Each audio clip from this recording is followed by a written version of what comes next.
At the time when I stood in the churchyard reading the family tombstones, I had just enough learning to be able to spell them out.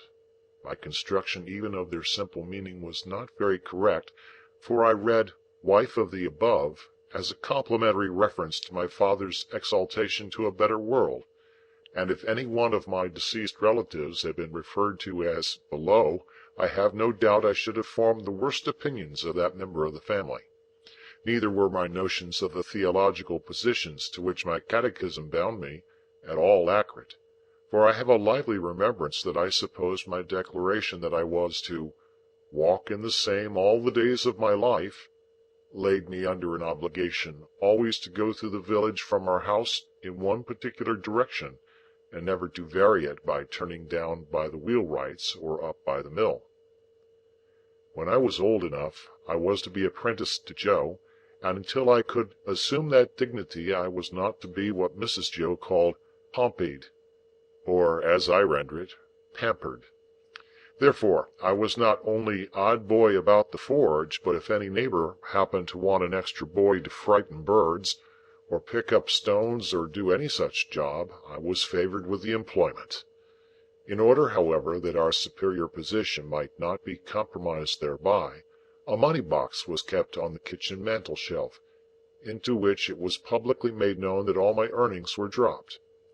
I have an impression that they were to be contributed eventually towards the liquidation of the national debt, but I know I had no hope of any personal participation in the treasure.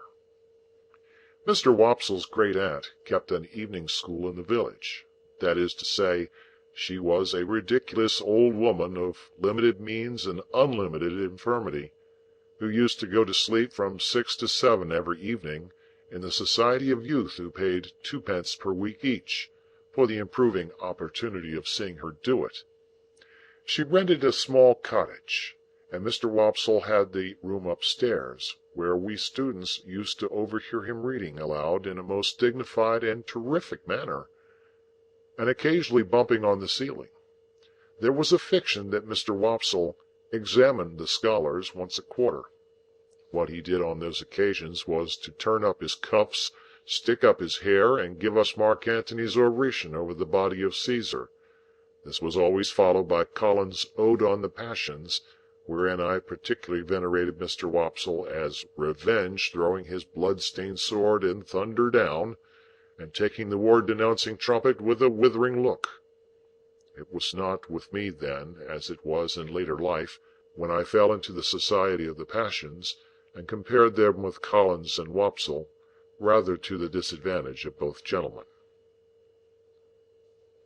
Mr. Wopsle's great-aunt, besides keeping this educational institution, kept in the same room a little general shop. She had no idea what stock she had, or what the price of anything in it was, but there was a little greasy memorandum book kept in a drawer, which served as a catalogue of prices, and by this oracle Biddy arranged all the shop transaction. Biddy was Mr. Wopsle's great-aunt's granddaughter. I confess myself quite unequal to the working out of the problem, what relation she was to Mr. Wopsle. She was an orphan like myself, like me, too, had been brought up by hand. She was most noticeable, I thought, in respect of her extremities, for her hair always wanted brushing, her hands always wanted washing, and her shoes always wanted mending and pulling up at heel. This description must be received with a week-day limitation. On Sundays she went to church elaborated. Much of my unassisted self, and more by the help of Biddy than of Mr. Wopsle's great-aunt, I struggled through the alphabet as if it had been a bramble-bush, getting considerably worried and scratched by every letter. After that I fell among those thieves, the 9 figures, who seemed every evening to do something new to disguise themselves and baffle recognition. But at last I began, in a purblind groping way, to read, write, and cipher on the very smallest scale. One night I was sitting in the chimney-corner with my slate, expending great efforts on the production of a letter to Joe. I think it must have been a full year after our hunt upon the marshes, for it was a long time after, and it was winter and a hard frost. With an alphabet on the hearth at my feet for reference, I contrived in an hour or two to print and smear this epistle, which is spelled very badly. My dear Joe, I hope you are care quite well. I hope I shall soon be able for to teach you, Joe, and then we shall be so glad, and when I'm prenticed to you, Joe, what larks, and believe me, infixin' Pip. There was no indispensable necessity for my communicating with Joe by letter, inasmuch as he sat beside me and we were alone. But I delivered this written communication, slate and all, with my own hand, and Joe received it as a miracle of erudition. "I say, Pip, old chap," cried Joe, opening his blue eyes wide, "what a scholar you are, ain't you?" "I should like to be," said I, glancing at the slate as he held it, with a misgiving that the writing was rather hilly. "Why, here's a J," said Joe, "and an O equal to anythink. Here's a J and an O, Pip, and a J-O, Joe."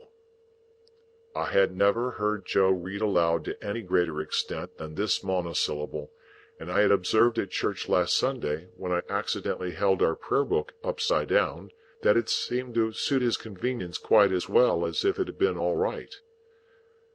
Wishing to embrace the present occasion of finding out whether in teaching Joe I should have to begin quite at the beginning, I said, "Ah, but read the rest, Joe." "The rest, eh, Pip?" said Joe, looking at it with a slow, searching eye. "1, 2, 3. Why, here's 3 J's and 3 O's and 3 J-O Joes in it, Pip." I leaned over Joe, and with the aid of my forefinger read him the whole letter. "Astonishing!" said Joe, when I had finished. "You are a scholar." "How do you spell Gargery, Joe?" I asked him with the modest patronage. "I don't spell it at all," said Joe. "But supposing you did?" "It can't be supposed," said Joe, "though I'm uncommon fond of reading, too." "Are you, Joe?" "Uncommon. Give me," said Joe, "a good book or a good newspaper, and sit me down afore a good fire, and I ask no better. Lord," he continued, after rubbing his knees a little, "when you do come to a J and an O, and says you, 'Here at last is a J-O, Joe,' how interesting reading is!" I derived from this that Joe's education, like steam, was yet in its infancy. Pursuing the subject, I inquired, "Didn't you ever go to school, Joe, when you were as little as me?"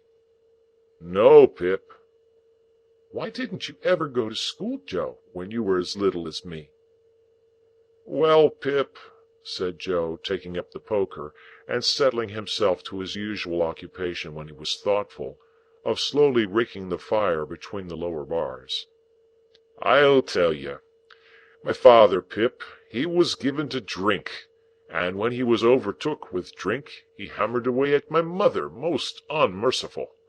It was almost the only hammering he did, indeed, excepting at myself, and he hammered at me with a vigour only to be equalled by the vigour with which he didn't hammer at his anvil. You're a-listening and understanding, Pip?" "Yes, Joe." "Consequence, my mother and me, we ran away from my father several times, and then my mother, she'd go out to work, and she'd say, 'Joe,' she'd say, 'now, please God, you shall have some schooling, child,' and she'd put me to school.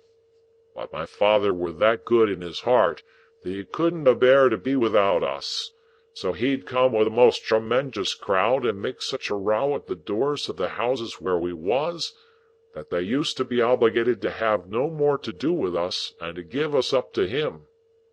And then he took us home and hammered us.